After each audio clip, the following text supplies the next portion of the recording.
All right, so this is a 2018 Hyundai Sonata, the 2.4 GDI motor.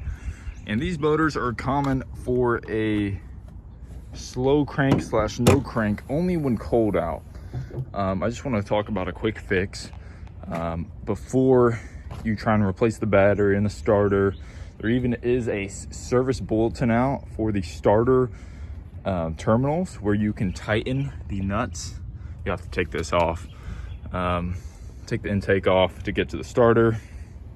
And a lot of people end up replacing the battery, the starter, or they're even tightening down those terminals first, and still they're getting a slow crank slash no crank at all. And when I found that you can actually hook up a jump box or jumper cables and then it'll start as if you have a bad battery, but that's actually not what's happening. When you hook up a jump box or some jumper cables, what you're doing, you're giving it a extra ground, and that ground is the fault here. And if you look here, there's only one ground on these cars, okay, and it goes straight to the body, and that's where your problem lies, in the ground. And the problem is that's one 10 millimeter. That's all you have to do. Take that 10 millimeter off, and you'll find the body and the threads that the bolt threads into is fully painted. Okay, if you know anything about a ground, that is not a good ground at all. So what you need to do, take that 10 millimeter off, take some sandpaper, sand down, did a little too much, but sand down underneath this tab and bolt it back on.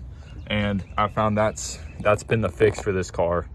I haven't had an issue, and I've been trying to find this issue for 2 years, and that has fixed it for almost a full year now. So no issues.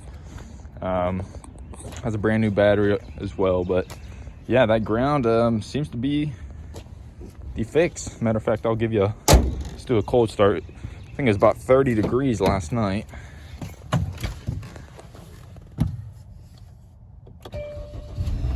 Boom. Yeah, you can see how cold it is. 35 degrees now. So yeah, let me know if this fixes your issue. Yeah, let me know.